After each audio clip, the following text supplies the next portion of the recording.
Assalamualaikum warahmatullahi wabarakatuh. Sebelumnya mohon maaf Gus dumateng Gus Lason lan dumateng para jamaah bilih pertanyaan kula niki kirang berkualitas. Gini Gus, selama saya mengamalkan Dinut Tauhid ini Gus, kok akhir-akhir ini muncul perasaan saya ini menguji atau menyembah Allah atau menyembah yang punya nama gitu. Nah terus pertanyaanku loh Gus, gimana caranya meyakinkan kalau itu benar-benar menyembah yang mempunyai nama? Ya gitu Gus, sekian. Sampun? Nggih. Ngeten, Pak.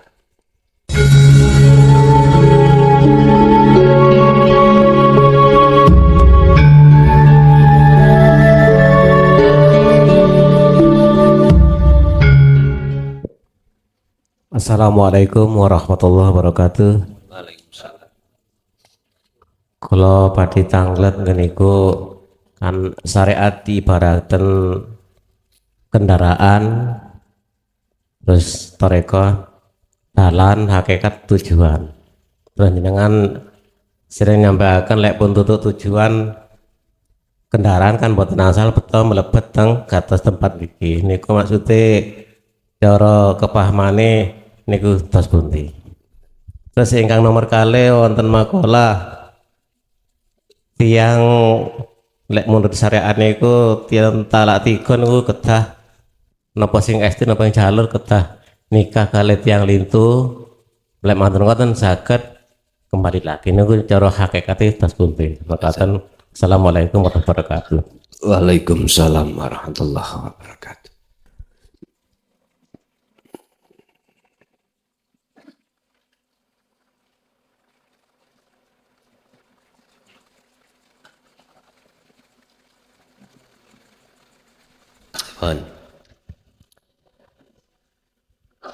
Ketika saat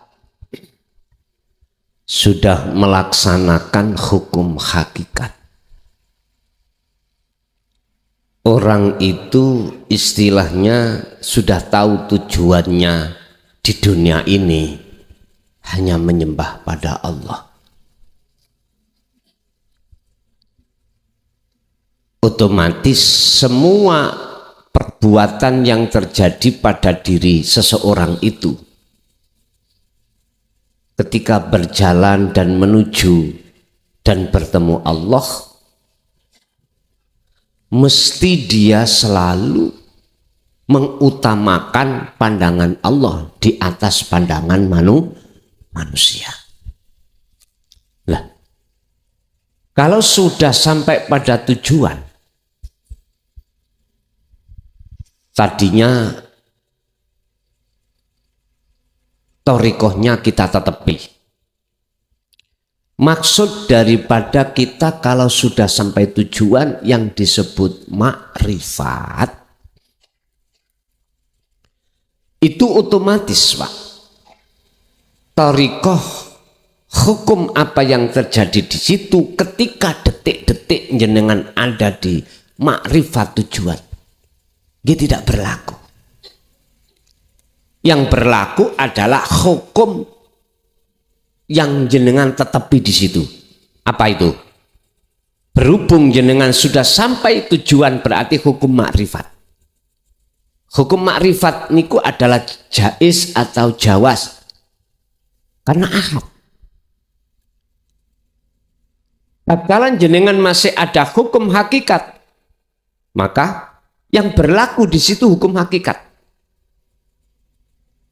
Lah nyatane hakikat adalah makrifat, jenengan sudah sampai di situ, maka disitulah hukum yang selain makrifat itu tidak berlaku bagi jenengan. Ngoten lho Mas. Detik-detik jenengan ada di makrifat. Sama dengan gini. Kalau tanglet, sekarang saya ada di Indonesia. Hukum yang kalau pakai itu hukum Indonesia atau Malaysia, Pak? Oke. Tapi kalau saya naik pesawat menuju Malaysia ada syaratnya nggih? Ada. Visa. Terus apa itu? Paspor. Identitas. Harus kita bawa. Tapi ketika saat saya sudah sampai ke Malaysia, mohon maaf, hukum yang berlaku di situ bukan hukum Indonesia, tapi hukum Malaysia. Paspor dan visa hanyalah dokumen. Ketika sudah dicek oleh petugas imigrasi, sudah layak sesuai dengan aturan yang berlaku, jenengan domisili bertempat ada di Malaysia, berarti harus patuh hukum undang-undang Malaysia. Bagaimana hukum undang-undang di Malaysia? Enggak sama dengan kita. Enggak sama. Jujur mawon Pak, bahas tentang ngeten niki tauhid. Saya di sana dicekel. Enggak boleh. Enggak boleh. Apalagi di Saudi. Enggak boleh. Boleh itu kalau di ruangan tertutup dengan orang yang tertentu.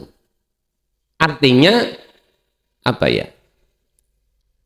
Golongannya sendiri. Mboten asal kaya ngeten iki secara umum terbuka mboten asal. Apalagi ning mik mboten asal. Kita harus patuh dengan hukum yang terjadi di situ. Pertanyaannya tadi adalah, terus pundi wae pertanyaane lali aku. Hukum hakikat mana?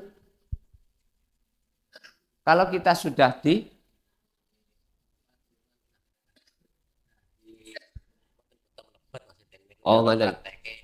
Oke. Jadi prakteknya itu adalah ketika jenengan ada di makom makrifat itu sudah mboten terikat. Apa yang ada di hukum makrifat? Yaitu intinya hukum apa dohiriyah, syariat, thariqat, hakikat itu sudah tidak berlaku. Kalau boleh saya katakan, sedikit pun hati sampean tidak akan pernah protes dengan keadaan. Yang keadaan apapun bentuknya. Detik-detik dihukum makrifat. Lah nanti jenengan dikembalikan lagi apa enggak? Ibarat Kanjeng Nabi Mi'raj ketemu Allah, dikembalikan ke dunia apa enggak? Kalau enggak, ya hanten sana enak. Artinya jenengan kalau sudah di makrifat tidak diturunkan untuk di keluarga untuk membawa petunjuk-petunjuk dari Allah, ya sampean buat sampean sendiri. Buat sampean sendiri. Gak untuk orang lain. Tapi bagaimana ayatnya ku anfusakum wa alikum naro. Loh. Tapi yang jelas Pak, intinya ngeten. Dari negara satu ke negara lain beda hukum, kita mengikuti hukum yang mana disesuaikan dengan di manakah kita ditaruh. Thariqah apa? Kita katakanlah tangga tadi, oke tangga, kita naik. Membawa hakikat untuk menyatakan wujudnya hakikat yaitu disebut ma'rifat. Terus kita sampai pada loteng atas, otomatis tangga itu tidak kita bawa. Udah. Nanti diturunkan lagi ndak? Nek diturunkan lagi berarti tangga itu juga berlaku. Saged dipahami ya? Makanya tadi saya katakan makom jam'i notoke makom makrifat itu manakala antara hukum syariat dengan hukum hakikat tidak tabrakan. Sementara kan kelihatan tabrakan. Apa? Karena kita masih di posisi belum sampai puncak makrifatnya. Sehingga masih membedakan. Masih ada dua. Membedakan. Yang satu jasmani, yang satu Jelas beda, Pak. Memang dari sistem beda. Jasmani kita bicara tentang masalah alam dunia, rohani kita bicara alam akhir. Jelas beda nih, Mun. Alam dunia dan alam akhirat jelas beda. Wabtaghi fima ataqallah darul akhirah walatan sanasi baga minatunja. Jelas beda. Bagi siapa? Bagi golongan sampan kali kula yang masih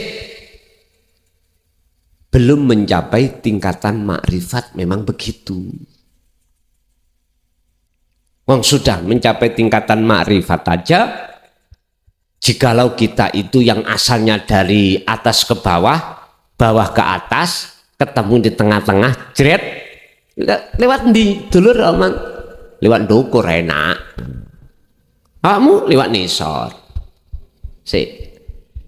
Nyun sewu. Ini kadang-kadang kita itu masih membedakan di antara dua jalan tadi. Lintas jalan tadi. Oke lah, sementara begitu. Sing liwat atas katanya enak, gak gembul wong, enak, gak terikat dengan hukum syariat dan sebagainya. Sing bawah ya bicaranya enak, iso nyantai dan lain sebagainya. Sami-sami duwe dasar, Pak. Mosok ketemu ning tengah jebret. Kadang-kadang kita itu masih mengatakan enak aku daripada awakmu lewate, awakmu enak aku. Kadang-kadang gitu. Nah, ini berarti cara makrifat ini belum sempurna kita. Lah, nanti kalau sudah dikatakan sempurna, maka hukum syariat antara Nabiullah Adam sampai Nabi Muhammad bahkan sekarang silahkan beda-beda hukum syariat, tapi satu yang tidak bisa beda, hukum hakikat. Risalah syariah silahkan beda, risalah tauhidiyah nggak ada yang beda. Mek satu risalah tauhidiyah, anik budullaha wastanibut tauhid, hanya menyembah pada Allah. Urusan nama terserah. Syariat itu macam-macam. Maka di wong sholat itu, Pak, sampai nek kepingin tuh wong sholat itu mau macam-macam nang Mekah. Ono sing takbir model kaya apa, wonten sendakep si apa, wonten sing gak sendakep balas ngadeg kaya wong siap lho. Wonten-wonten. Lah ngono iku ya punya dasar masing-masing. Terus kadar diklit tahiyat niki lho ndodeng won seuter-uter ngeten. Wonten sing metuntung ngeten iki wis pokoke nyantol. Wonten sing kawanceng ngeten. Wis silahkan beda-beda syariat, tapi yang penting hakikatnya tunggal. Tunggalan hakikat dalam kesempurnaanlah akhirnya tidak ada bedanya antara syariat dan hakikat. Kok iso ngeten? Asli nih Pak, sampean mengki sampean angen-angen meleh nek wis tutuk kun lak jawab sami dengan apa yang ku katakan malam hari ngeten. Apa laku syariat itu wujudé laku hakikat. Asli napa? Sampean kepingin ruh nyatane wujudé Allah batin, ya wujudé dhahir Allah dunya saisine. Lho ngoten sampean ngoten. Wis aja to ah. Niku nek wis tutuk innani anallah ngoten lho, terus disempurnakne Gusti Allah anallahe njaba jerone disempurnakne baru sama. Kau nak loro wis. Makanya kalau tangklet zamane Kanjeng Nabi Adam, Allahnya sama enggak dengan zaman menang? Lah wis sama wis. Ya sudah itu. Pangerane maksude. Nek jenenge terserah, jenengan wis jeneng sing apa monggo sak kersa. Pun itu pertama. Jadi cara praktek itu Pak, kita harus menyesuaikan keadaan kita ditaruh di mana. Kalau di makrifat otomatis detik-detik di makrifat, maka selain hukum makrifat niku boten berguna, boten kanggo mungguh jenengan. Boten yang lainnya harus seperti itu, boten melihat makomnya itu ditaruh di mana. Yang kedua terkait masalah rujuk. Artinya memang di dalam hukum syariat, Pak, batas kita talak itu ada 3. Batas talak itu ada 3. Terserah model talak niku wonten sing ditakjil kayak poso niku lho ya. Tak talak siji wis. Nek ngoten terus baru ngoten tasik saged rujuk. Saged. Iki talak model pertama. Talak tuki pertama. Wis suwe ngoten gegeran maneh. Tak talak luru iki. Atau tak talak lagi. Berarti wis kegolong 2. Dingen kok ya gak enak turu ijen. Akhirnya anak ngerespon adem-adem ngeten iki lho Pak ya. Rujuk maneh, rujuk. Pun niki yang ketiga, hati-hati. Niki yang ketiga niki jenengan wis engko nek umpama terjadi maneh wis ora iso balik. Adem ya rasakno dhewe, katuken ya rasakno dhewe.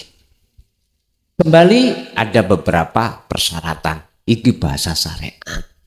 Atau talak model ngeten langsung telu Pak. Saking nemene ya gak betah. Langsung awakmu tak talak telu pun langsung wis gak iso rujuk pun mboten saged. Niki mboten saged. Nek tadi kan bisa masih 2 ya toh? Nah, 2 kali. Niki pun mboten saged. Bisa manakala ada persyaratan yang harus ditetepi. Pertama, ketika saat talak niki terjadi, katakanlah tanggal 1 Januari, harus menunggu min salasatil furu' telung persucian ibu niki wau. Nek wis telung persucian baru boleh dinikah orang lain, laki-laki kedua. Wis. Diteruske niki. Oke. Masa juarang sing gelem bahas tentang ini paling bahas hukum syariat sing sifatnya guyon ae. Ya nika biasa. Pun. Iki biasa ikut dibahas ning pondok. Kalau si laki-laki kedua ini sudah pertama dia sudah menunggu masa iddah. Sampeyan paham ya? Telung persucian. Syarat yang kedua, laki-laki kedua itu harus sudah dukhul. Ngerti dukhul? Ngeten, nglebokno banyu wedang iki nanggone cangkem.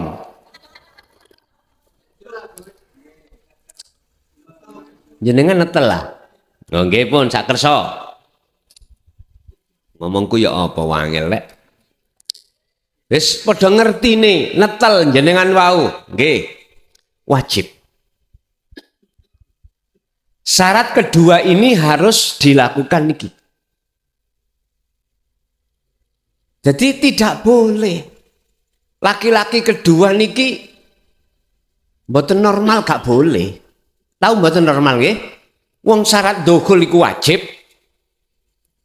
Wajib. Setelah itu syarat yang ketiga. Iki bagi mantan suami yang pertama tadi. Nek kepingin balik kudu netepi beberapa syarat. Syarat yang ketiga, si laki kedua iku nalak. Nalake gak boleh direncanakan. Satu contoh ini, sakit lu ya. Bojo pertama ngomong, duwe kanca. Ya, rabin ya, mari ngono terus pegaden. Ojo kok demok ya ngono. Mboten asal.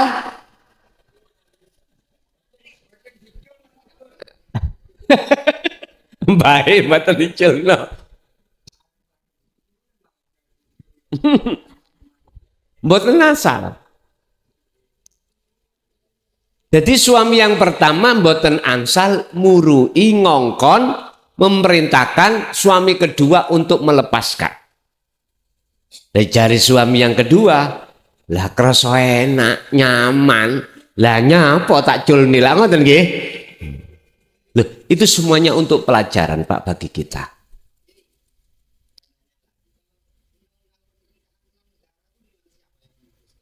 Nantilah tak terus dhisik niki. Tak terus ke dhisik niki kitabe lho ya, kitabe. Jadi suami kedua memfuruk ya, memegat itu gak boleh. Ada perintah gak boleh. Harus dengan kesadaran sendiri. Ditunggu mau berapa tahun? Yes, kalau tunggu nih jari suami yang pertama. Ditunggu sampai umur swidak. Iku jenenge geblakimbing. Wes, intinya mengatakan kita bicara syarat. Kalau sudah di furqah atau dipegat oleh suami kedua, syarat yang terakhir adalah wajib suami yang pertama menunggu masa iddah. Min salasatil furu', 3 persucian.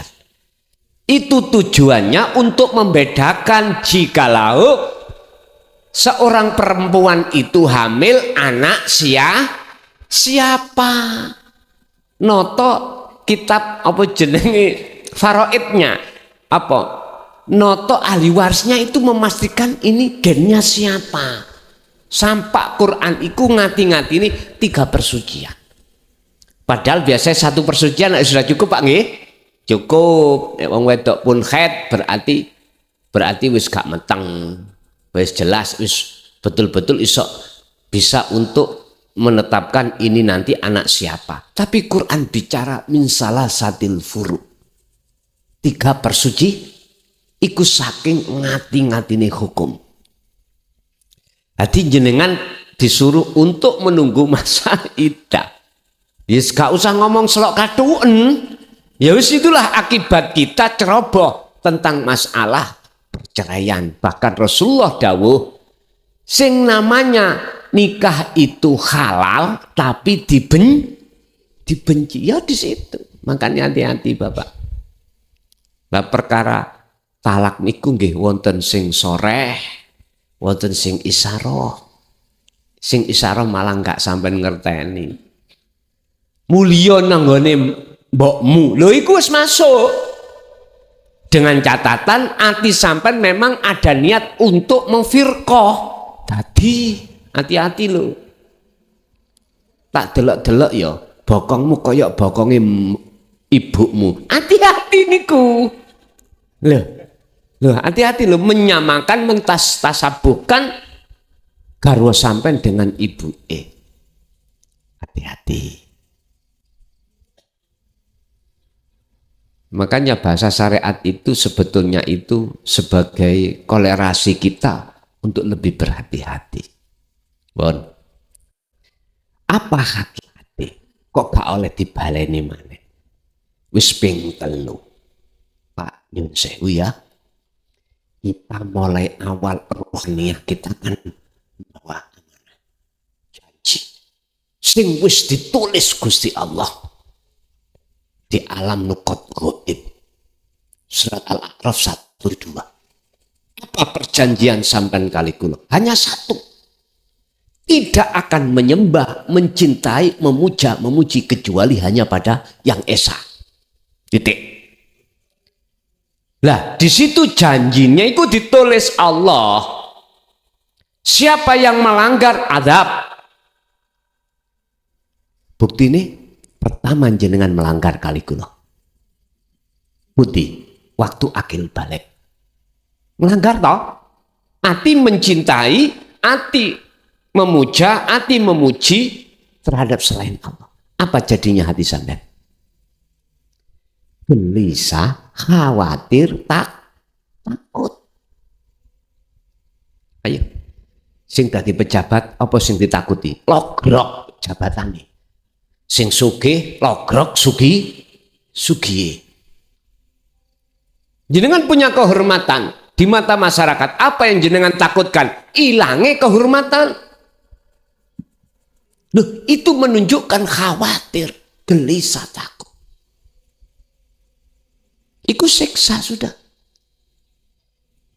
Apalagi kita yang nggak punya apa-apa. Apa yang dimakan besok? Sekarang sih nyari. Anak nuntut. Nyun sewu lah Pak. Waktu sik bujang, awak dibilang enak be kalau sudah punya istri. Ngoten nggih. Telek ah.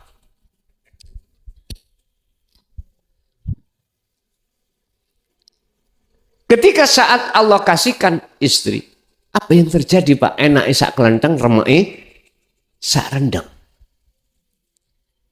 Lah aku gak nakut-nakuti, tapi ikilah yang kita alami.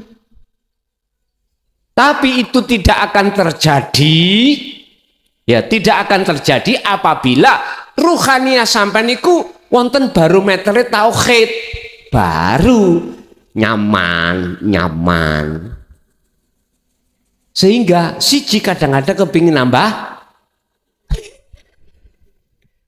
loro. Iki wong lanang bu aja melok-melok bu amen bu. Ngapunten ingkang kathah. Artinya apa? Perkara selain Allah itu nantinya tidak akan menjadi penghalang ruhaniyah kita untuk selalu klik nang Allah. Otomatis syaratnya jenengan sebelum nikah atau sebelum punya pacar, hati itu sudah klik nang Allah. Ini jarang Pak, gitu? Jarang. Sing jelas proses kita ketika pegatan ambek Allah. Jelas di situ kita terasa nggak nyaman. Hati bercinta pada selain Allah itu akan menjadikan hati terasa takut, terasa khawatir dan lain sebagainya. Sampai lihat hati beliau-beliau yang sudah jatuh cintanya hanya pada Allah. Bagaimana? Tanya sendiri. Ala inna auliya Allah la khaufun alaihim walahum yahzanun. Kebalikannya. Karena perjanjian itu beliau rujuk lagi, sudah kembali lagi. Lah kita belum rujuk, ya selama belum rujuk ya niku wau katuan nek bengi, angen-angen dan lain sebagainya. Udah. Apakah talak kita sampai 3 kepada Allah? Tergantung jenengan. Pesannya ojo sampai. Jangan sampai. Kita habis beriman, kita habis tahu bahwasanya bagaimana tentang tauhid, terus kita kembali lagi. Jangan. Ruhaniyah yang gue maksud. Kembali lagi kita ingkar, jangan. Nanti rujuk maneh. Niki namanya munafik. Artinya nek cara keluar lagi berarti kita murtad. Ruhaniyah. Nang Allah bukan nang manusia loh ya. Bukan Pak. Nggak ada hubungannya sama sekali dengan manusia. Ada memang gini. Jikalau kau sudah masuk thariqahku, terus kamu keluar berarti kui murtad. Tahu itu singkatan nggih? Murtad kualat awakmu. Lah ngoten nggih? Pak nyun sewu. Bahasa murtad itu hubungannya langsung Allah, bukan sesama manusia atau golongan. Ndak. Sama Allah. Kita asalnya beriman, lalu ingkar, itu namanya murtad. Kembali lagi, mohon maaf, hukumnya berat Pak. Daripada kita belum masuk Islam mulai kecil sampai tua atau sampai besar, ini beda. Mulai kecil sampai umur 50 tidak beragama Islam, ketika masuk disebut mu'alaf. Niki beda dengan kita waktu sudah balik Islam umur 20 murtad sampai umur 50 baru mlebu lagi. Iki hukumnya beda. Lebih berat lagi. Yes, sing jelas Pesan saya jangan sampai kita itu telah menalak Allah lebih daripada 3. Artinya sudah cukup kita dulu pisah dengan Allah, talak dengan Allah dengan bentuk melanggar perjanjian kita. Sekarang sisa umur kita gunakan untuk betul-betul berumah tangga dengan Allah dengan benar. Ngoten maksud kula. Iku hakikate wonten mriku. Tapi kula yakin, Mbak, siapapun jenengan yang sudah tahu kedudukan tentang ilmu tauhid dan sudah mengamalkan, aku yakin jenengan iki tidak akan goyah. Sing murtad niku sik lagi ngelmune tak rasa-rasane aku mlebu nanggone ilmu tauhid dunya pun tek sireh.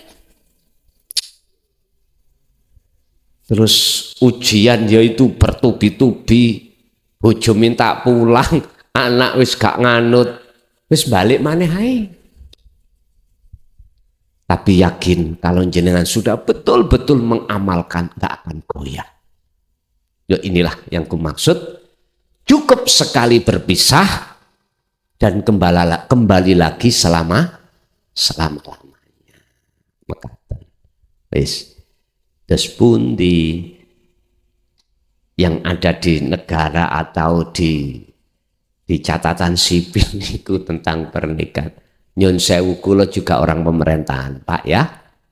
Ya.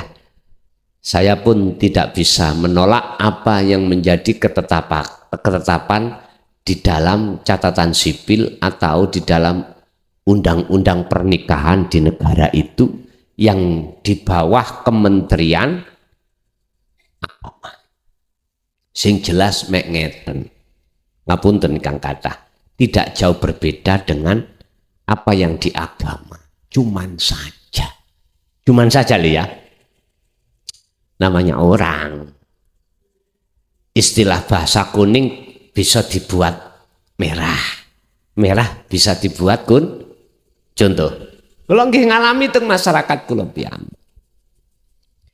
Asine wong tuane niki ya, mboten seneng belas nangane mantune. Tapi arek loro niki padha senenge. Padha seneng. Niki pun dadi rumah tangga, Pak. Oleh karena si laki kumang gak patek gak gawe, ngerti gak patek gawe? Males nyambut gawe. Mangan turu, mangan. Ngene iki maratuwa lak gregeten yang ngene iki. Aku rene mau nek ngingoni askirik turu.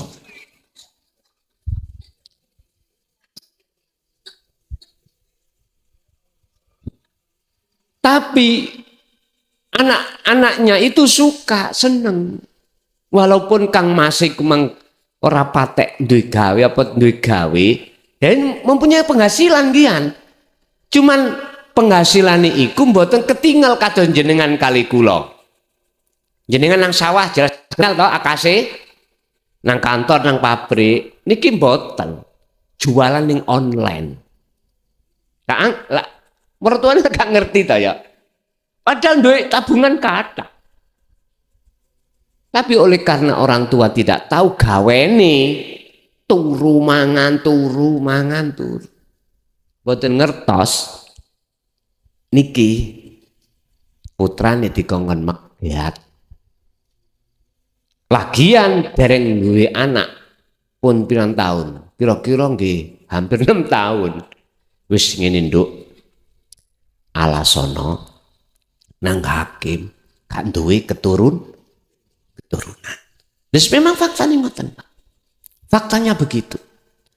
Tapi namanya arek iki naluri, sik seneng asline, mboten purun. Akhirnya jenenge wong tua, Pak. Jenenge anak nggih nurut wong tua meksa-meksa. Akhirnya tengene pengadilan. Terus ning pengadilan sadurunge disidang niku wonten, Pak, istilah iku sampe mlebu nang ruangan ditakoki dhisik ambek forum apa ngono jenenge nggih ya. Apa ngono jenenge kula supih. Jadi di situ ada petugas yang khusus nyatet-nyatet alasan sampean masukkah dalam kriteria apa perceraian ngoten lho niku. engko nek menawi apa namanya itu masuk dalam kriteria, akhirnya disidang nih. Di sidang pun di situ wonten proses namanya lobby. Artinya itu diislah nih, dirunding sik. Itu kok namanya napa niku? Mediasi. Nah, lah mediasi niki wonten mediatornya.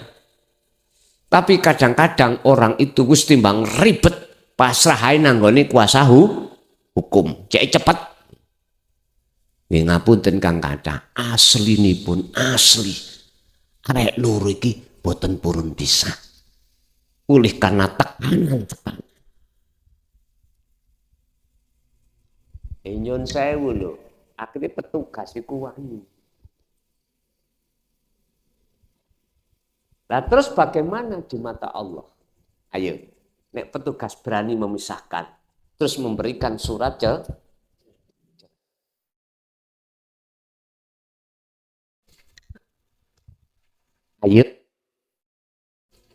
Loh, ini kita alami, saya tahu sendiri. Secara aturan tercatat di dalam catatan sipil sah-sah saja karena memenuhi syarat. Tapi di mata Allah nggak bisa. Lah ini siapa yang bertanggung jawab? Yo kita kembali siapa yang berperan di dalamnya, itu aja, wis gak usah bingung-bingung. Lah di mata Allah apakah ke buku talak? Boten. Di buku catatan sipil memang iya. Secara legalitas memang iya. Makanya sebelum kita tanda tangan ya, itu pasti jenengan disuruh ikrar. Tanda tangan perceraian gitu di depan hakim. Kalimat sampai yang muncul mesti terpaksa. Terpaksa, tak selayaknya sesuai dengan di dalam hati. Lo di situ. Makanya jadi hakim iku wis nek gak adil neraka, wis ngoten tok. Dan hakim sebetulnya itu juga harus paham tentang ilmu fikih, Pak. Mestinya lo ya, tidak hanya paham tentang ilmu tata negara tok, ojo. Harus paham tentang ilmu fikih, ilmu hadis, ilmu Quran. Nah, saiki pertanyaannya di Indonesia paham tentang itu enggak? Ya sembuh. Sampeyan jawab dhewe. Makanya di hakim itu enak apa enggak? Bahkan sampai dirilis satu hadis itu, hakim yang paling adil adalah Allah. Berarti ning dunya iki ora ana hakim sing adil. Wis Bapak Ibu hadirin, itu sebetulnya sangat riskal, tapi faktanya seperti itu, apa boleh buat. Terus memang begitu, Pak. Karena beliau-beliau itu juga punya pedoman apa aturan di tata negara itu. Dia tidak melihat pertimbangan bagaimana di dalam jalur syariat itu bagaimana. Dan sehingga berani untuk mengatakan dan membikinkan satu perceraian. Mohon maaf loh nggih, mohon maaf. Nggih, ada lagi?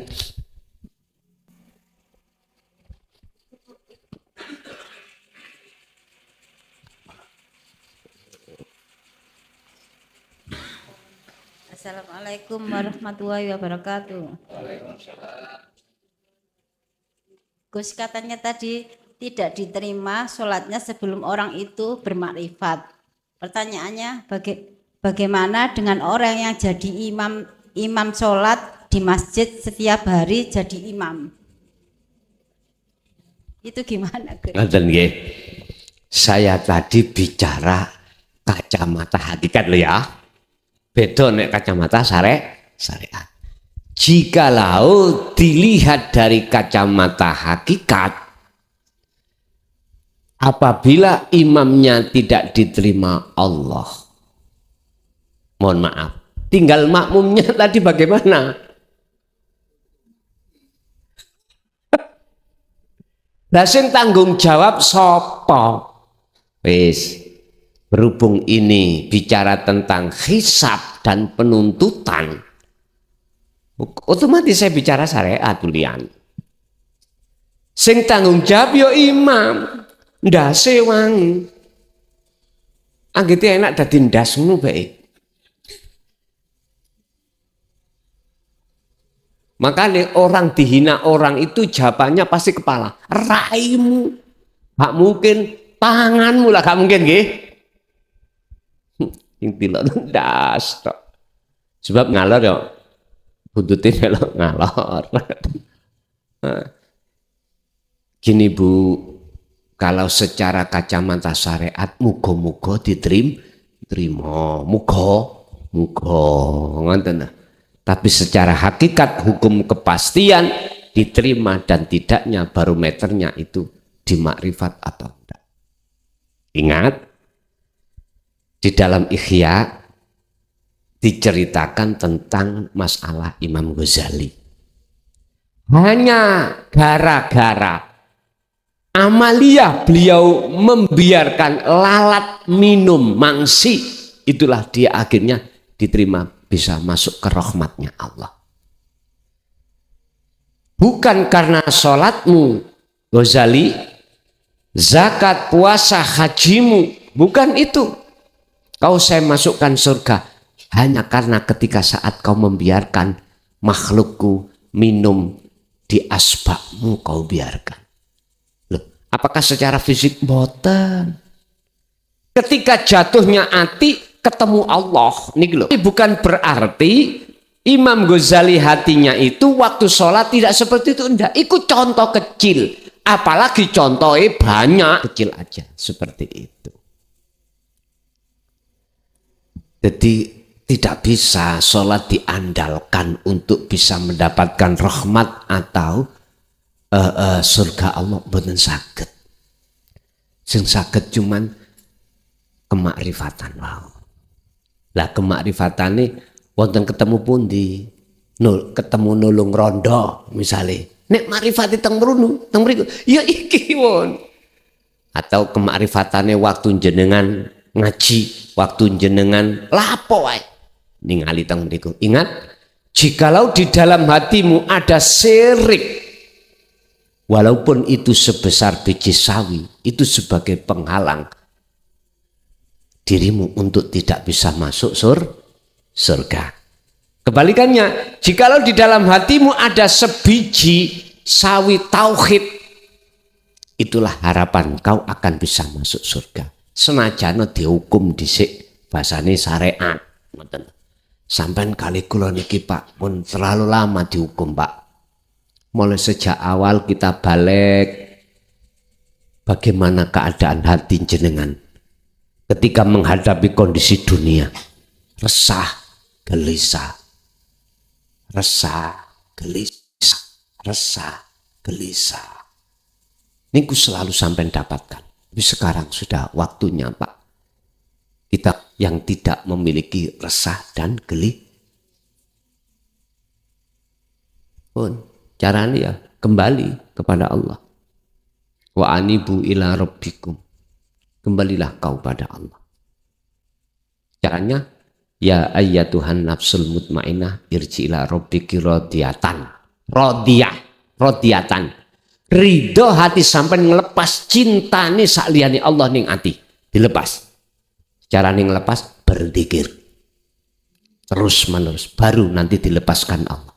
Ibarat Pak, dunya iku nyengkerem menyang ati sampean. Nafsu iku nyengkerem. Dicabut iku lara. Kados tombak niku lho. Tombak nek wis mancep dibetek ya lara, merga kan nyongklang ngeten. Diterusno ya lara. Makanya Sayyidina Ali ketika perang kena panah nggih. Niku sahabat mboten asal mundut. Biarin nanti aja ketemu Allah, ngoten. Dadi nak wangel pol. Hanya satu yang bisa melepaskan, zikir, ingat pada Allah. Maksudnya ada itu etika. Baru Gusti Allah lepaskan, baru gak loro. Gak gampang lho Pak di bojo ayu, ati iki gak kesensem menyang fisike. Makhluke. Se. Wis kula kemencoloten. Ngene lho dulur-dulur. Jenengan nanti akan tahu bahwasanya wujud sakliyane Allah itu tiada. Tidak punya wujud. Tatkala jenengan sudah Allah proses di alam fana dan alam makrifat baru iya ternyata ngadeg iki dudu makhluk. Wis babah mesisan ngeluh ben ngeluh wong syariat. Ngene dulur, yang namanya wahdatul wujud. Wujud dalam ketunggalan. Boten wonten sakliyane kecuali wujudnya Allah. Ini sampaikan bahwasannya semua apapun yang terjadi itu hanya ada wujudnya Allah. Orang ini wajib Pak gendeng. Wajib orang ini zadak. Wajib orang ini fana. Orang ini maksud kula atisnya niku lho, bukan akali, ruhnya bukan akalnya. Ruhnya wajib fana. Baru paham maksudnya wahdatul wujud, baru paham maksudnya selain Allah itu tidak wujud. Nek bahasa syariat gampang. Kapan selain Allah tidak wujud? Nanti kalau sudah kiamat. Tahu toh? Ora ono sapa-sapa kecuali sing ono Gusti Allah. Wis. Bari ngono engko ben ono maneh dibangkitkan semua itu dari alam kubur. Lah ngoten ta? Tapi lupa keterangan siji yang tidak dicatat di dalam kitab. Apa? Malaikat Israfil ya nyelompret pertama berarti seluruh makhluk mati. Selompret kedua mohon maaf iki sangekne Allah diuripno dikon nyelompret. Selompret yang ketiga adalah untuk menghidupkan semua yang nyun sewu sing lali ning kiri. Dibahas ning kitab sing kula waca mboten dibahas. Gusti Allah lali. Si ana sing wujud sakliyane Gusti Allah. Wahyu. Dengan wahyu itulah akan bisa mematikan seseorang, dengan wahyu itu akan bisa menghidupkan hati seseorang.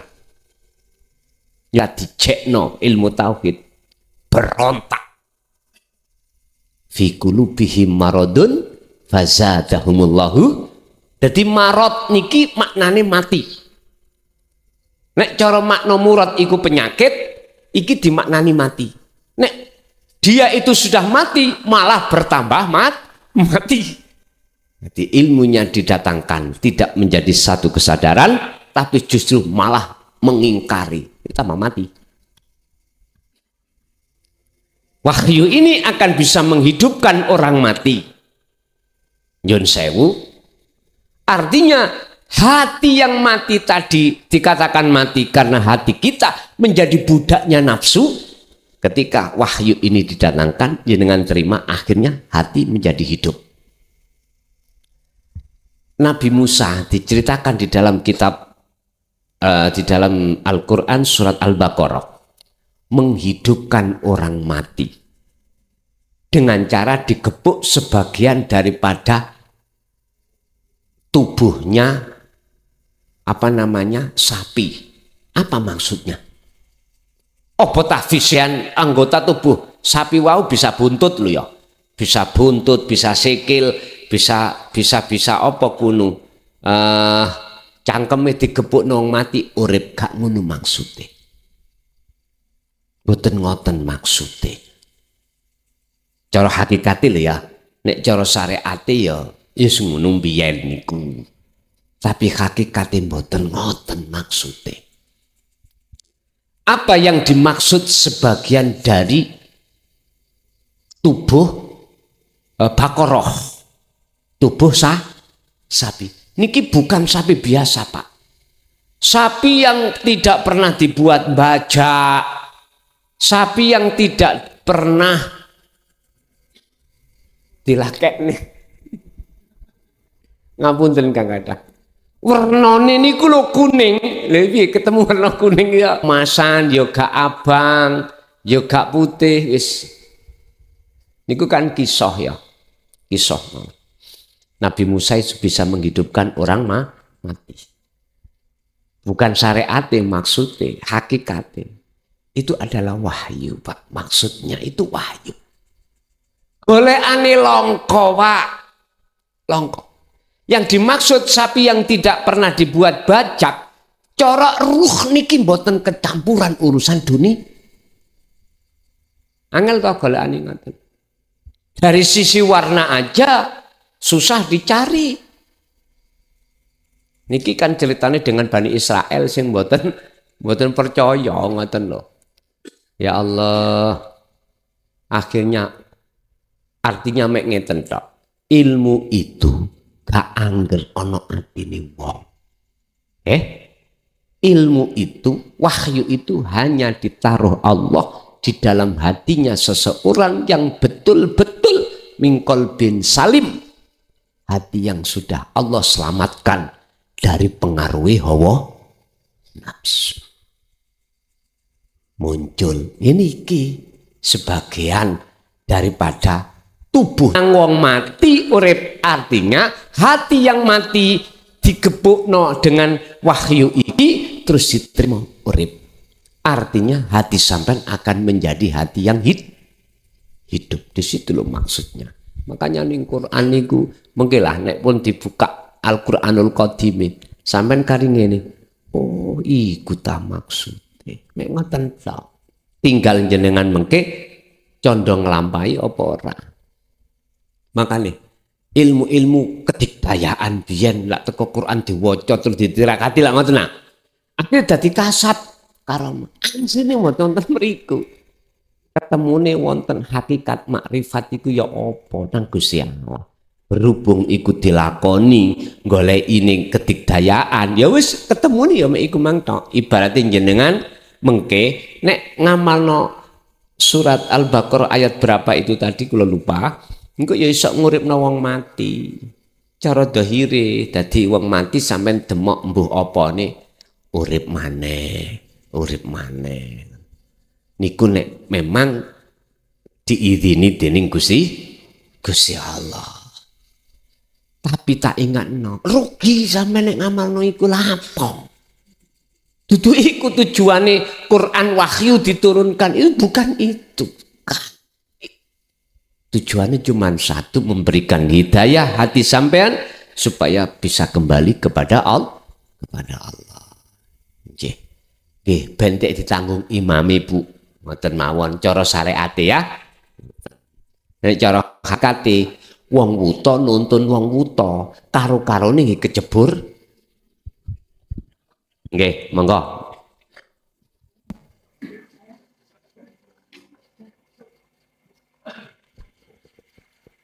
Assalamualaikum warahmatullahi wabarakatuh.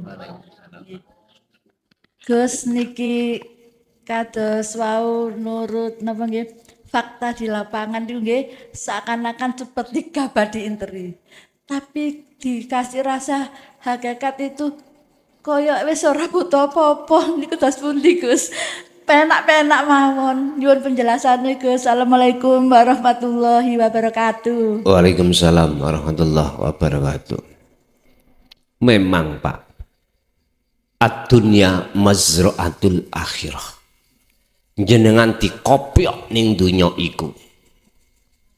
Kanggo metani utawa memilah-milah mana liyab luwakum ayyukum ahsanu amala dan mana yang tidak. Kalau seseorang sudah dikelompokkan di dalam kelompok yang terpilih, illa ibadaka minhumul mukhlasin. Di kelompok terpilih niki wonten surat Al-Hijr ayat 40. Ya mesti nyaman.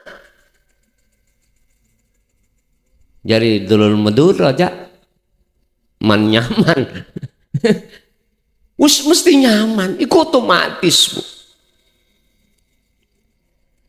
Umpami kula urip Pak, nyun sewu estu. Satu sisi loh ya, satu sisi kok sampean lihat juga, ampun ningali satu sisi tok. Asli nih satu sisi. Gegarwa, anak, terus gembul donya nyumpekno. Satu sisi. Tapi jenengan nggak boleh melihat satu sisi, harus melihat satu sisi yang lain. Hati cek balan. Mik mawon nek tribel tok gak ono base, ya ora penak. Ora penak.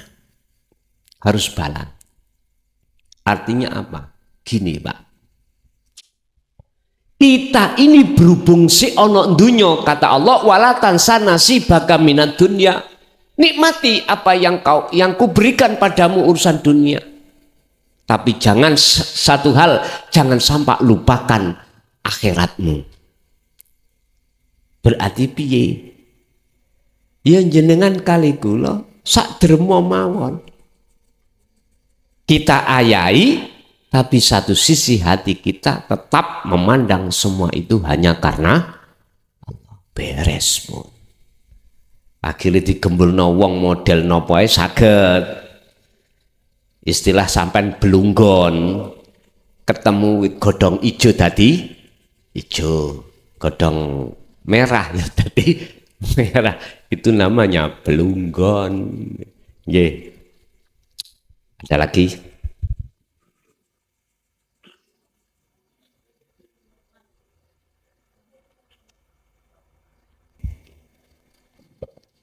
Assalamualaikum warahmatullahi wabarakatuh. Sebelumnya mohon maaf Gus dumateng Gus Lason lan dumateng para jamaah bilih pertanyaan kula niki kirang berkualitas.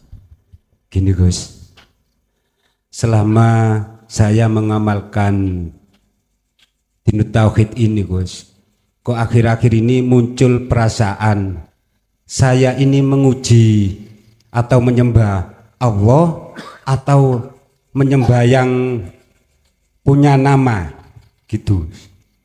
Nah terus pertanyaanku loh Gus, gimana caranya meyakinkan kalau itu benar-benar menyembah yang mempunyai nama?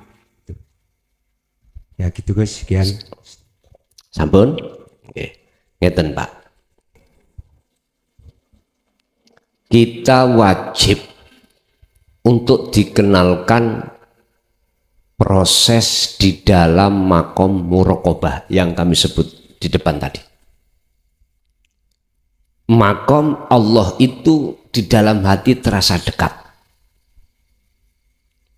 Bukan Allah yang kumaksud nama, tapi yang memiliki nama. Buktinya apa? Allah terasa. Wujudnya Allah terasa dekat. Malatas tati ru'yatahu wa huwa wujudullah. Apa yang tidak bisa dilihat mata dohir itu wujudnya Allah. Satu. Nomor dua, walillahil masyriq wal maghrib. Walillah iku tetap kedue Allah. Apa al-masyriku perkara apa wae sing wonten jagat timur, wal maghribu lan apapun yang ada di dalam jagat barat iku lillah. Lillah iku bisa jenengan artikan memaknai dengan memiliki, yang memiliki. Bisa jadi sampai artikan yang menguasai. Bisa jadi jenenge hak milik itu kan ya nggak bisa lepas dari penguasaan toh Pak. Dari ayat ini jenengan membuktikan bahwasanya manusia makhluk termasuk diri kita itu dalam penguasaan Allah. Mana yang mata dohir tidak bisa melihat sesuatu, itulah wujudnya Allah. Contoh, jenengan gerak nih, ngeten iki. Mata yang tidak bisa melihat mana? Mata kita bisa melihat fisik, lah ngeten nggih. Tapi mana yang tidak bisa dilihat oleh mata fisik? Inilah wujudnya Allah. Itulah Pak yang dimaksud surat Al-Hadid, Allah iku yo ning jero, yo ning njaba, di luar dan di dalam. Tapi kasat mata dohir tidak bisa melihat, ini berarti inilah wujudnya Allah. Kalau jenengan sudah di situ, maka inilah petanda ruh sampean iku sudah Allah tarik di dalam alam muraqabah. Wajib niki jenengan dikenalkan Allah dan dilibatkan di dalamnya alam muraqabah itu wajib. Karena ini proses wasilun memang seperti itu, Pak. Udah. Setelah itu seiring berjalannya jenengan terus hati itu merasakan kehadiran Allah sebagai pelaku sang penggerak, maka otomatis jenengan suatu saat ruh hati sampean iku ditarik ning alam fana. Tandanya bagaimana? Tandanya jenengan secara totalitas la yarauna li anfusihim syai'an bal yusahiduna annal fa'ila huwallahu ta'ala. Jenengan sudah tidak bisa melihat keakuan sampean, sudah enggak bisa melihat, meyakini merasakan keakuan kita sebagai makhluk sudah tidak bisa. Nah terus tinggallah nyatanya keakuan Allah, wujudnya keakuan ini sing kula maksud innani anallah. Tinggal teng mriku mon. Niki cara yang spesifik loh Pak ya.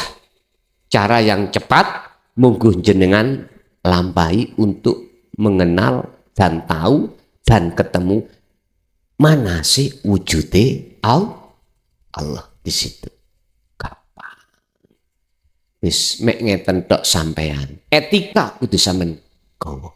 Urusan jenengan ditarik ning fana, urusane Gusti. Ditarik ning makrifat, urusan Gusti. Urusan sampean niku namung jalakno etika, akhlak ilahiyah, hanya itu aja. Dalam sholatnya berilahiyah, dalam makannya berilahiyah, dalam minum merokoknya semua berilahiyah.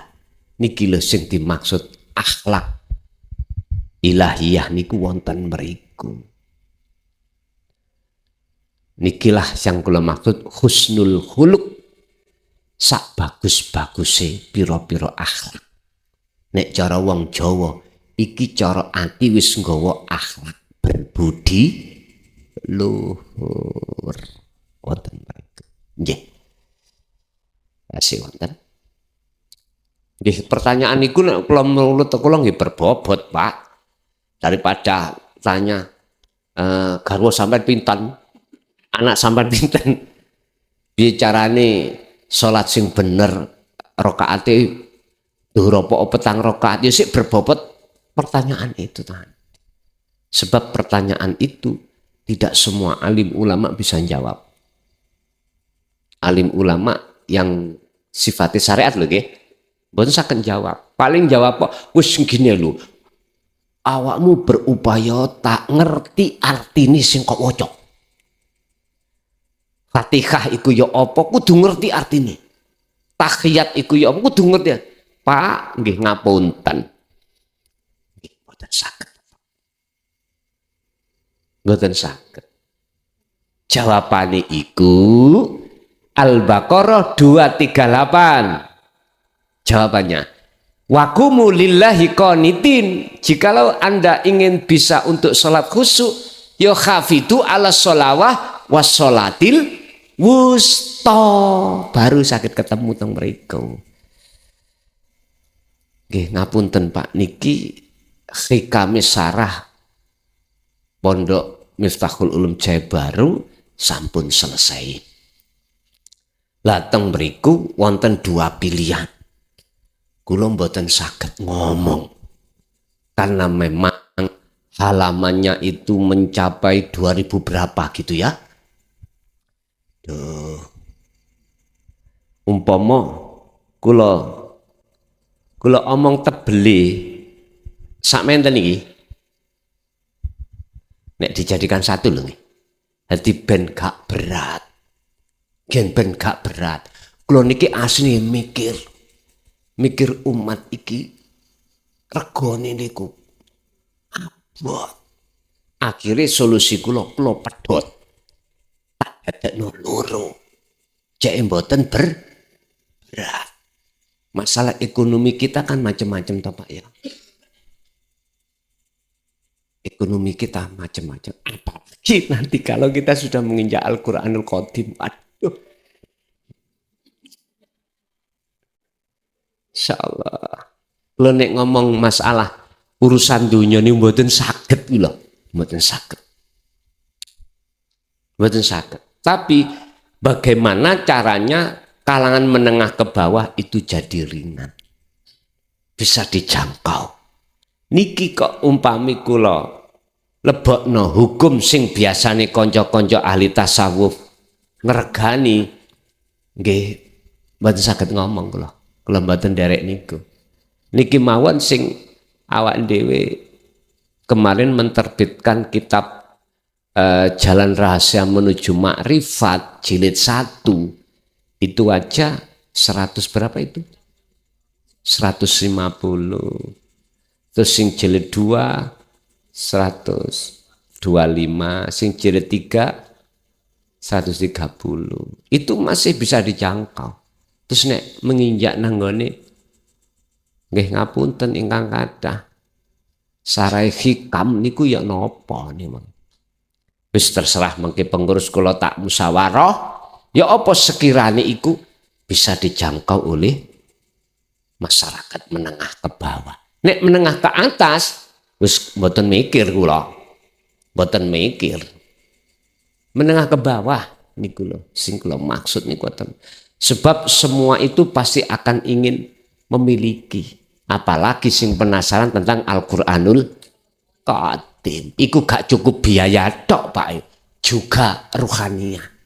Biaya punya, tapi ruhaniyah sampean iki boten memungkinkan. Boten saged. Boten saged.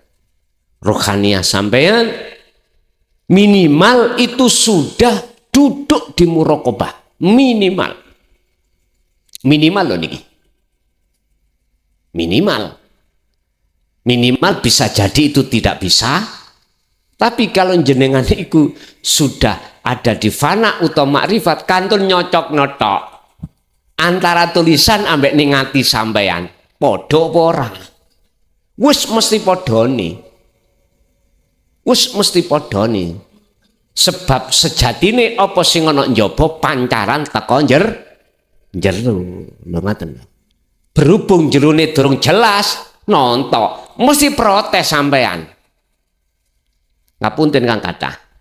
Satu kalimat saja dalam surah Al-Baqarah 54 Allah katakan wa idz qala Musa liqaumihi ya qaumi innakum zalamtum anfusakum bittikhadikumul ijla. Diomongno jero atimu iku apa akeh anake sapi. Ngono iku saged diterima ta? Anake sapi namine pedet to. Mosok urip nang jero kene. Lho. Lah gak paham to? Mboten paham.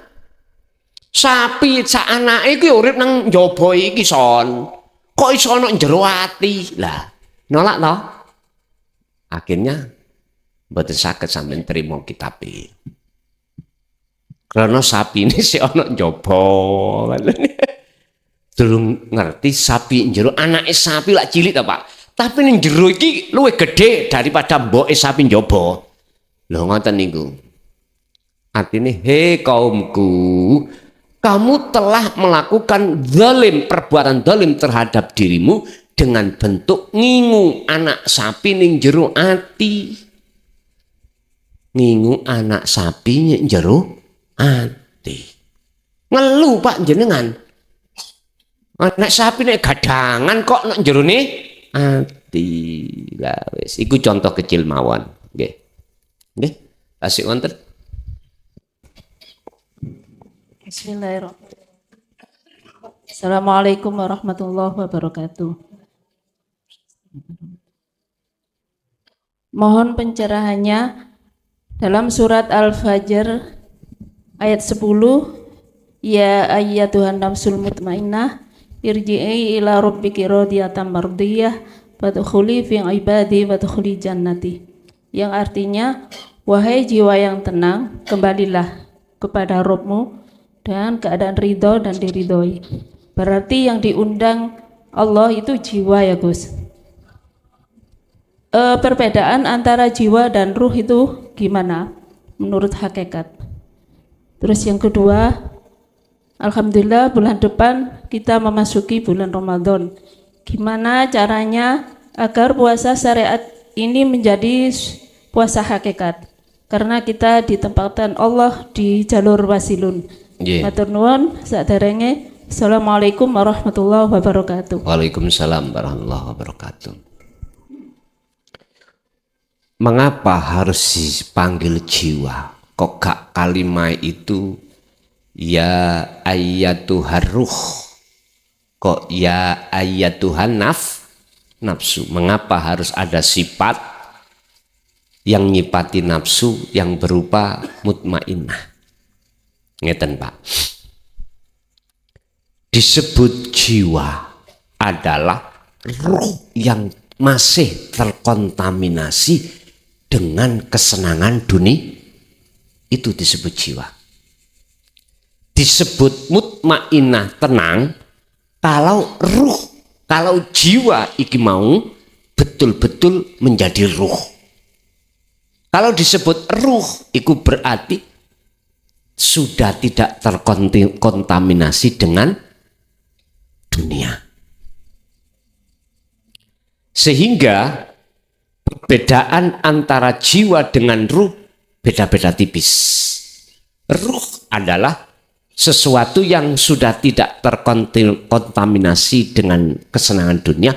Kalau disebut jiwa itu berarti masih terkontaminasi, terpengaruh. Akan bisa menjadi jiwa yang tenang dengan catatan kembali kepada Tuhan.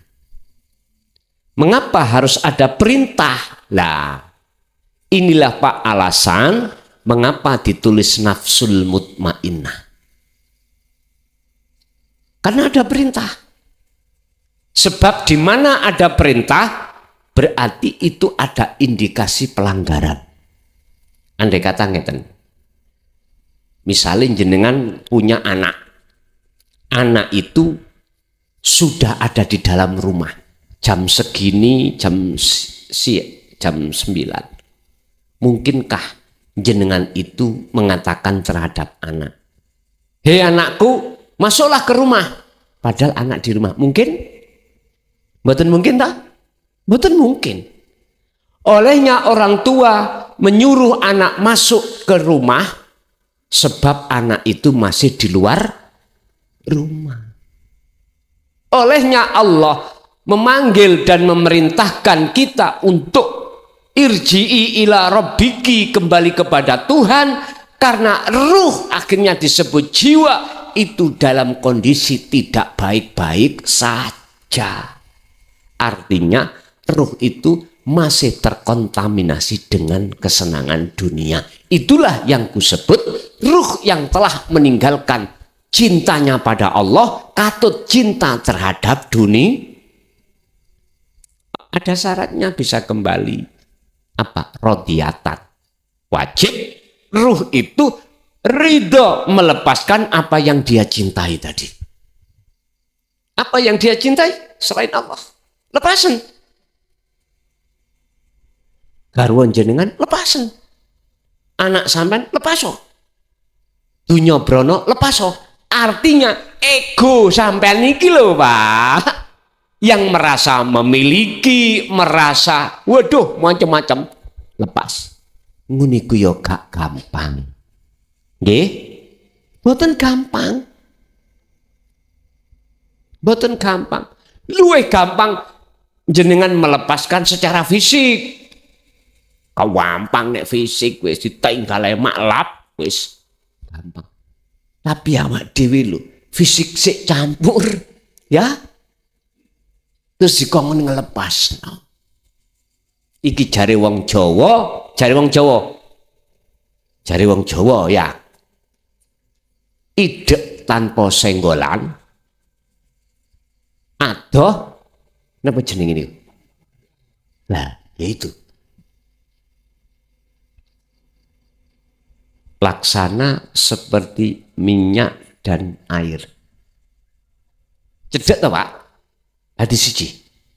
Tapi enggak iso campur. Gembul ya, tapi ora iso carane ya napa? Ya sampean kudu ngecoki taline Allah, dzikir niku. Ngoten lho. Wis tah, kalau tidak lewat dzikir itu mboten saged, Pak. Mboten saged. Loh, kalau rodiatan sudah terjadi, mardia ridhoni Allah turun. Allah menerima. Lho ngoten maksudnya. Buktine Allah nerima pun di ayat berikutnya. Fadkhuli fi ibadi wadkhuli, jenengan dimasukkan Allah dalam satu golongan hambanya yang dirahmati. Pundi berarti jenengan ketemu Gusti Allah. Bahasa syariat mlebu swarga. Jelas nggih? Niku maksudnya ayat. Yang kedua, bagaimana kita menjelang Ramadan yang akan datang, berhubung kita sistem wasilun, posone iku secara hakikat juga terjadi. Ya ayyuhalladzina amanu kutiba alaikumussyam kama kutiba alal ladzina min qablikum, tujuannya la'allakum tat. Nah, bagaimana bisa takwa ini? Wis rapopo tak buka Al-Qur'anul Qadim titik ae. Yang dipanggil itu amanu. Mengapa harus dipanggil? Karena belum ihsan. Imannya belum Kalau sudah ihsan gak usah dipanggil, Pak. Gak usah. Orang-orang yang imannya belum ihsan baru dipanggil. Makanya amanu. Orang iman aja itu orangnya apa? Orang yang patuh dengan larangan, ditinggal, perintah, di jalan. Lah bentuk yang jenengan secara fisik melakukan itu pembuktian iman. Fisik loh. Lah rohaniah bagaimana? Sehingga iman sampai iku menjadi secara rohaniah disebut iman yang ihsan. Tandanya kan mudah. Nih hadis kan disebut anta budallaha ka'annaka taroh. Fa ilam takun taroh yo yaroka. Jikalau kau belum bisa melihat wujud Allah, ya kau harus merasa selalu dilihat oleh Allah. Lah, Bapak Ibu hadirin rahimakumullah. Jikalau yang dipanggil iku amanu, dikatakan terhadap Allah supaya sampai betul-betul ben meyakini kalau orang sebelum kita itu dulu juga melaksanakan. Artinya apa? Puasa ini juga dilakukan oleh orang-orang sebelum kamu sekalian. Puasa mana yang dimaksud? Berhubung jenengan tanyanya adalah puasa hakikat, oke.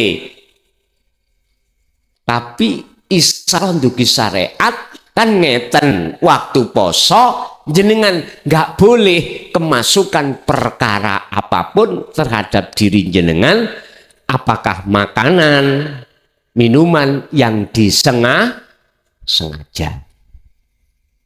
Kalau nggak disengaja apa-apa, lali nek poso, nggak disengaja. Jam 1 siang habis sate 20, nggak apa-apa. Artinya tidak membatalkan. Ayo saya buka nih syariat sedawa jawabane makfu. Nggak apa-apa, di sepuro. Lanjutkan puasa. Iku adalah rahmat rezekimu. Wis. Iku maksudnya ya apa? Puasa yang kami maksud iki adalah ngrekso ning ati sakliyane Allah aja mlebu. Paham? Otomatis hanya dengan zikir, Pak. Faqadistamsaka bil urwatil wuthqa lam fisamalah. Tali Allah jangan kau lepas. Zikir itu. Baru itu bisa terjadi. Ketika jenengan sudah menjaga zikir, orang melebu, wis siapapun jenengan kalau sudah duduk di puasa hakikat, gak ingin melalaikan Allah. Gak ingin jenengan iki lepas zikir, tapi dipedhotno Allah kok. Iki proses bagi mereka musyahadatul fana loh Pak ya. Mesti niku. Apakah putusna ini menjadikan hati, menjadikan rohaniah dikatakan melanggar, salah? Mboten. Karena enggak ada unsur kesenga wala bagin wala antin innallaha ghafurur rahim.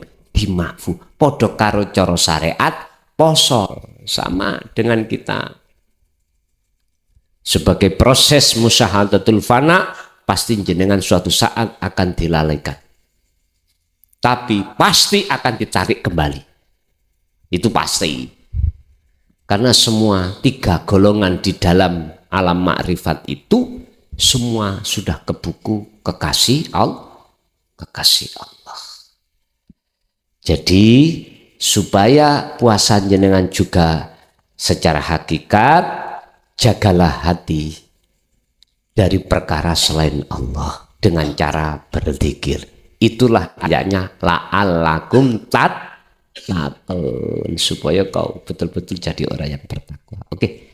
Kasih wonten. Nggih. Ngapunten jamaah sedaya. Mungkin memang sudah malam, tapi saya mau mengajukan pertanyaan pada Gus Makason. Gini Gus, dalam kehidupan sehari-hari di dunia ini kita kadang-kadang dihadapkan pada sesuatu yang meragukan dalam hal untuk memilih. Ada makalah bahwa jika kamu ragu, jika kamu bingung, tanyakan pada hati nuranimu. Nah, hati nurani yang bagaimana yang bisa menjadikan kita petunjuk itu benar? Kapan petunjuk itu merupakan petunjuk dari Allah dan kapan petunjuk itu tidak dari Allah? Itu. Assalamualaikum warahmatullahi wabarakatuh. Waalaikumsalam warahmatullahi wabarakatuh. Yang dimaksud hati nurani dan petunjuk betul-betul dari Allah ketika di dalam hati sampeyan muncul aku Allah. Tajalli yang dimaksud. Berarti di situ kan sudah kefanaan keakuan diri toh. Baru di situ loh. Nanti bagaimana jenengan akan melakukan memilih di antara 2 pilihan. Kalau bahasa syariat sederhana, salat istikharah, langan kan nggih. Terus maca iki engko kamu ketemu apa? Mbok ketemu orang ngerti. Mbok ketemu gambarane orang ngerti maksudnya. Sik tanya lagi pada ahlinya. Kalian delok ahline ahli ndi? Jadi yang jenengan maksud itu adalah hati nurani, dikatakan itu betul-betul di titik mana itu sangka Allah. Di titik ketika dalam hati sampean sudah ada di tajalli. Muncul akunya Allah. Otomatis sebelumnya itu sudah kefanaan akune baru niku Pak. Terus engko apa sing dipilih? Mesti benar ini gak adika.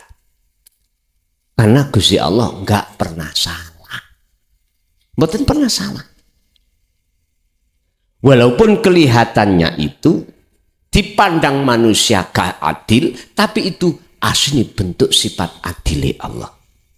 Contoh, kalau semua dari Allah, lalu apa besok ada siksa? Ono sing dimasukkan neraka, ada yang dimasukkan surga lah gitu. Nah gitu dah. Sik lah. Kalimat itu muncul sah bagi sopo. Bagi golongan am, siapapun kita bisa Pak mengatakan itu. Kalimat itu muncul bagi kita yang ada di am karena dasarnya pernah mendengarkan seorang kiai yang mengatakan khairihi wa syarrihi minallah. Oh yo gak iso. Apik ya teko Allah, elek ya teko nafsunya sendiri. Lah mana bentuknya adil Allah? Kalau semua itu dari Allah, ada yang dimasukkan neraka kepanasan, ada yang dimasukkan surga kebahagiaan. Mana enggak adil? Ternyata jawabannya bisa ketemu kalau iku sifat adil Allah. Ngenten sapa sing nandur iku sing ngun. Wis terserah sampean nandur nopo. Disitulah. Nggih mohon maaf. Jadi kembali kepada pertanyaan, secara hakikat letak titik di mana kalau itu betul-betul minallah, biar nggak salah dalam satu pilihan, yaitu ketika dalam hati sampean menetapkan semua keakuannya Allah. Wis mboten ragu teng mriku. Ibarate ada dua jalan, mesti sampean ikut diarahno dalan sing bener, sing munggo Allah dadi pilihane Allah. Pilihan Allah iku mboten macam kali lho Pak. Kadang-kadang koyoke gak enak, tapi di dalam tersimpan enak. Ini pilihan Allah. Kadang-kadang awaludin kawitan beragama jenengan iku enak, akhirnya juga enak. Makanya kalau kita bicara, kalau sudah pilihan Allah, itu kadang-kadang pandangan menungso koyoke enak, tapi pandangan Allah itu enak.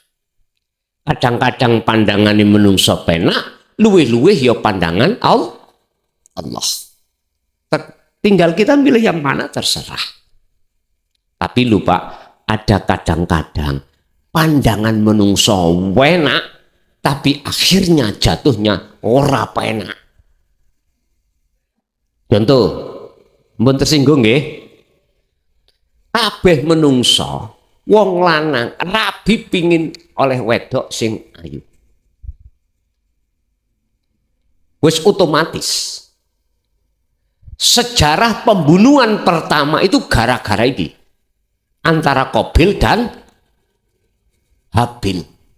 Berhubung Qabil iku dulur sak procotan apa jenenge? Mboten sak lahiran. Dulur sak lahiran iku wayu dirabi Habil. Terus Habil iku mang sak procotane ambek Habil iku mboten ayu. Hukum syariat zaman Nabi Adam gak oleh sak procotan iku dirabi mboten asal, kudu disilang.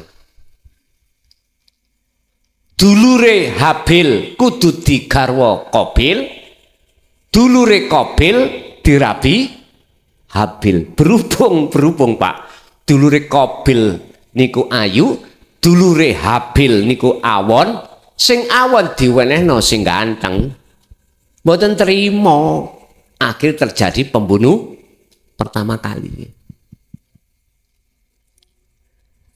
Kaya enak bojo ayu iku, nyun sewu. Iku iso uga ngregetno. Loh, ada Pak pandangan di mata manusia. Enak tapi akhirnya pandangan Allah mboten eco. Jelas itu bukan mar'atun sholihatun. Jenengan mesti kerja kepikiran. Bojoku kira-kira gak WA mau mikir Pak sok nyaman sampean turu kelam-kelom apalagi pernah konangan waduh wis padha ambek ngingu bara api di dalam hati kaya enak ning nyatane mboten penak. Contoh kados ngoten. Bisa jadi kaya enggak penak tapi nyatane penak iki ana.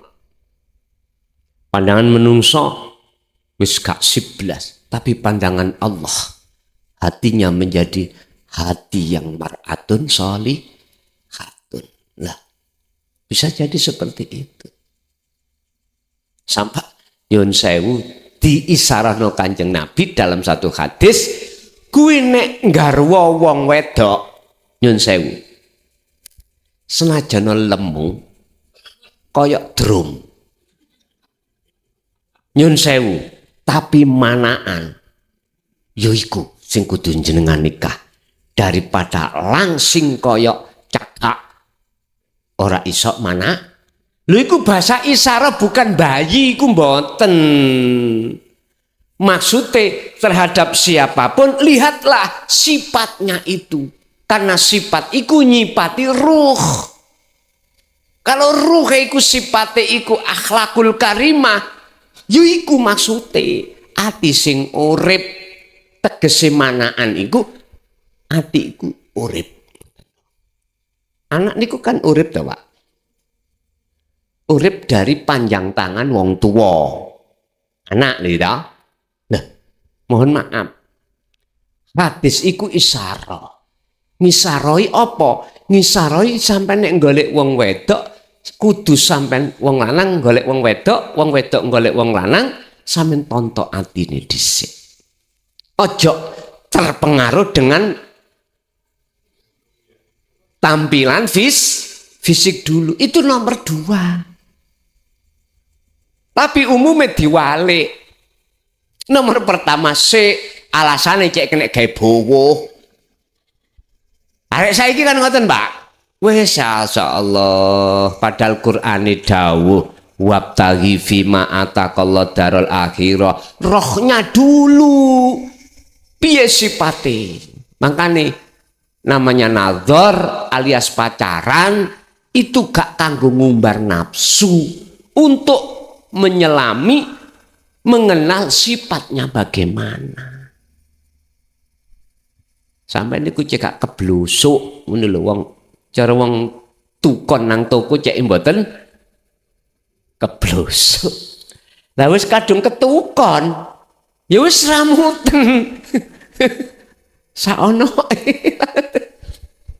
Makane daweku amfusakum wa ahlikum nara iku kanggo wong sing keblusuk.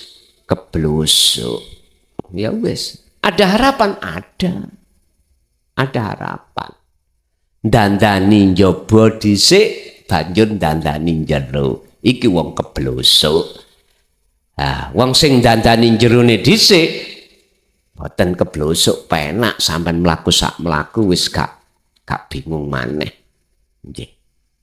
Jadi kembali pada pertanyaan, letak titiknya itu benar-benar dari Allah ketika dalam hati sudah tidak memandang selain Allah. Itu ada, itu yang berwenang, itu dan lain sebagainya. Nggih. Sampun cukup? Nggih, Bapak Ibu monggo kita tutup sarana doa Fatihah. Segala apa yang Allah berikan pada kesempatan malam hari ini jadi ilmu ingkang manfaah barokah fid dini wa dunya wal akhirah. Lahumul Fatihah.